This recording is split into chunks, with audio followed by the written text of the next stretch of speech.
Baik, terima kasih atas kesempatannya. Sebelum micro teaching dimulai, izinkan saya menggunakan mahasiswa bayangan. Oke, saya mulai saja. Selamat sore, salam sejahtera untuk kita semua. Adil Katalino, baca rumen ke surga, basengat ke Jubata, arus, arus, arus. Baik, teman-teman, sebelum kita memulai perkuliahan kita, baiknya kita awali dengan doa. Berdoa dipersilahkan.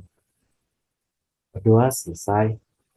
Oke, terima kasih atas kehadiran kawan-kawan semua ya pada pertemuan perkuliahan konseling krisis pada pertemuan ketiga ini ya. Pada hari ini kita membahas tentang psychological first aid ya, yang mana pertemuan sebelumnya kita sudah membahas tentang krisis ya. Ada ingat masih tentang pengertian akan krisis? Nilam? Oke ya. Sekarang Putri? Iya, iya, iya. Jadi krisis itu adalah suatu keadaan genting atau keadaan darurat yang dialami seseorang yang mempengaruhi keadaan fisik dan psikologisnya. Nah, pada hari ini kita akan membahas dan ada kaitannya masih tentang krisis, yaitu psychological first aid ya.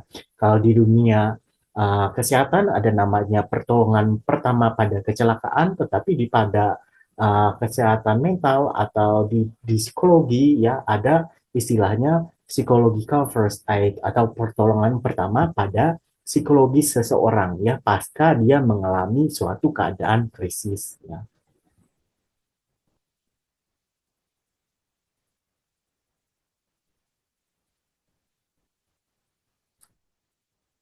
Oke, adapun tujuan pembelajaran kita yaitu yang pertama adalah setelah kawan-kawan mengikuti perkuliahan ini dia diharapkan mampu menjelaskan definisi, prinsip dasar, dan tujuan dari psychological first aid secara mendalam. Kemudian yang kedua adalah setelah mempelajari atau mengikuti perkuliahan ini, mahasiswa mampu menelaah etika penting dalam mempelajari psychological first aid kepada penyintas krisis. Kemudian yang ketiga adalah mahasiswa mampu merancang dan menerapkan langkah-langkah psychological first aid dalam situasi nyata. Ya, ada tiga tujuan pembelajaran kita. Kemudian topik pembahasan kita pada kesempatan hari ini, yang pertama kita membahas tentang definisi ya, definisi dari psychological first aid ya. Kemudian yang kedua membahas tentang tujuan dari psychological first aid. Kemudian yang ketiga kita membahas tentang etika dalam psychological first aid dan keempat adalah langkah-langkah dalam pelaksanaan psychological first aid. Oke, sebelum kita membahas definisi psychological first aid, Bapak akan menampilkan video pendek. Ya.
Iya, ya itu tadi tentang sekilas video pendek. Ya, kira-kira tentang apa video itu tadi?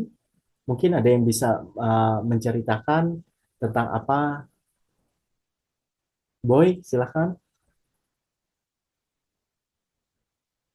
Iya, iya itu tadi tentang uh, apa ya? Tentang masyarakat yang mengalami suatu bencana, yang bencana puting beliung, kemudian uh, membawa apa ya? Membawa dampak kerugian bagi masyarakat setempat, ya terutama pada rumahnya ya, rumahnya runtuh, kemudian secara psikologis juga mempengaruhi mereka ya.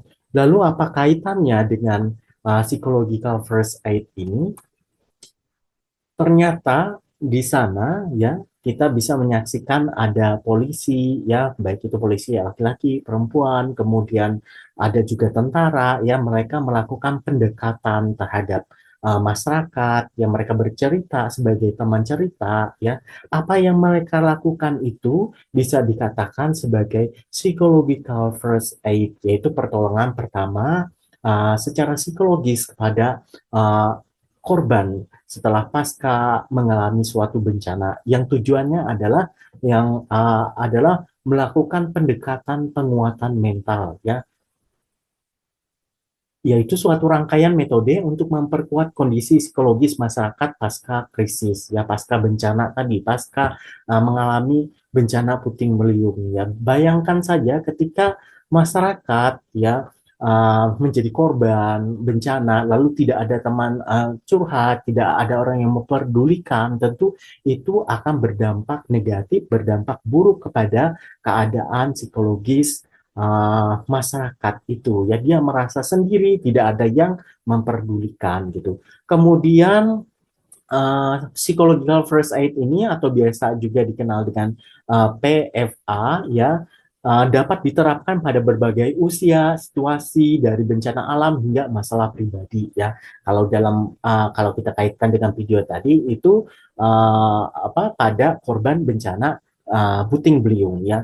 Kemudian juga PFA ini merupakan dukungan segera ya, yang memberikan bantuan psikologis awal sebelum penanganan profesional lebih lanjut ya, seperti yang dilakukan oleh polisi ini tadi ya, mereka memberikan dukungan emosi ya dalam bentuk perhatian kepada masyarakat gitu.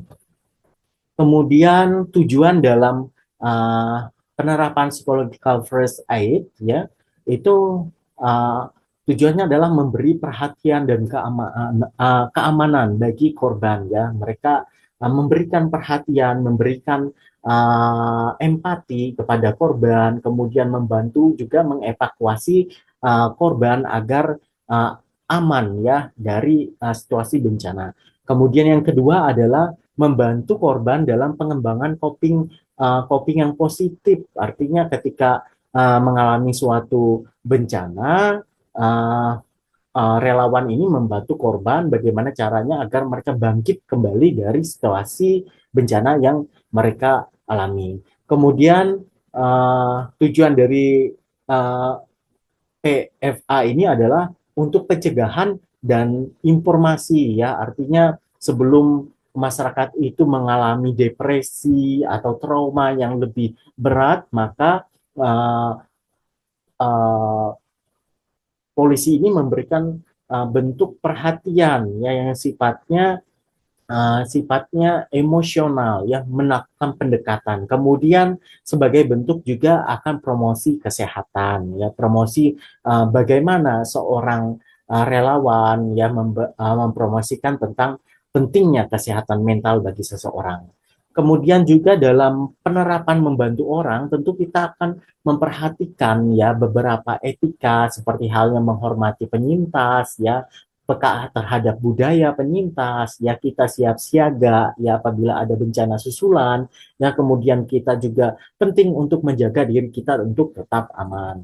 Kemudian dalam uh, pelaksanaannya terdapat langkah-langkah yang harus dilaksanakan seperti halnya membangun rapport, yaitu membangun keakraban, membangun kenyamanan, membangun kepercayaan di awal. Nah, kemudian setelah itu melakukan asesmen kebutuhan. Kita menanyakan kebutuhan apa yang korban butuhkan, seperti halnya makan, minum, ataupun memerlukan posko ya.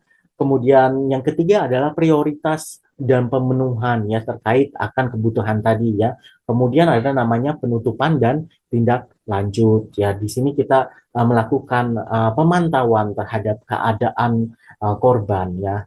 Kemudian eh, dari pemaparan itu kita dapat simpulkan bahwa PFA ini dapat dilakukan siapa saja ya. siapa saja, tidak hanya konselor ya, seperti yang kita ketahui bahwa konselor tidak hanya bekerja sendiri, tetapi dengan orang lain pun ya, dengan masyarakat ataupun dengan profesi lainnya gitu. Oke, sekarang diskusi kelompok ini adalah suatu kasus ya.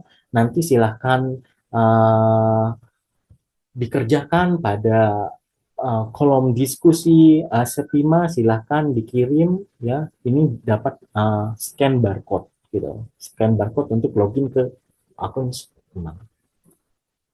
Terima kasih atas partisipasi kawan-kawan semua ya pada perkuliahan hari ini. Tetap semangat ya, Tuhan memberkati.